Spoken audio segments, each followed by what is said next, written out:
Ethnic profiling is a very serious problem. Many people who don't experience it think it's just a minor inconvenience, it's maybe a stop for a few minutes, but for those who are on the receiving end, it's a very serious problem with significant impacts. It's humiliating, first of all.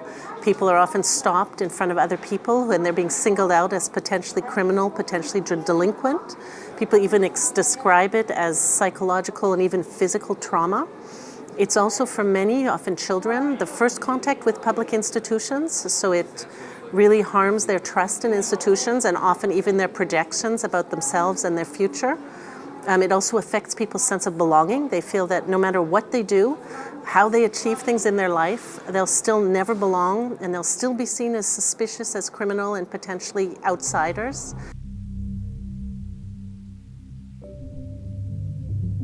So that's often the myth. People think it's good policing because they think minority communities are more criminal.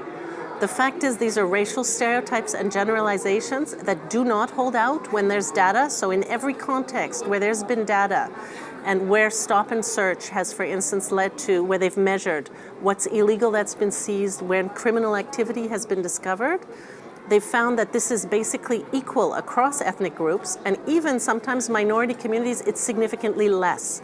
So it makes absolutely no sense from a policing perspective to focus on minority groups.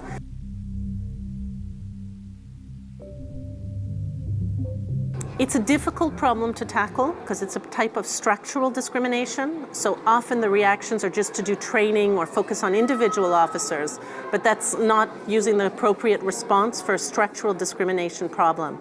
So what needs to happen is laws need to change so that there really need to be objective and individual grounds for checks, so a reasonable suspicion standard. Recording is important so that there's actually a trace of a check. So somebody checks should receive a record, and this can be a paper record, this can be done through radio, this can be done through mobile devices. There needs to be a record of the check that would have the time, the place, the legal basis, the reasons for the check, the results, and the collection of data that allows it to measure disproportionality. And people should also receive a copy, either immediately or later, but so that there's more transparency.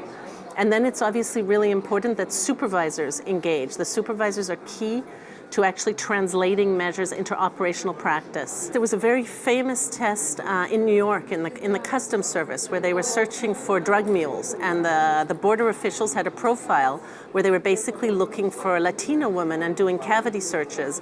And then they were given a change in the profile where the customs officials were asked to focus on specific behavior, and the hit rate jumped from like 3% to 13%. There's quite a few experiments of this. We, together with police services in Spain, carried out pilot projects where police had to introduce stop forms, really have objective and reasonable grounds for checks, were supervised. They changed operational practices.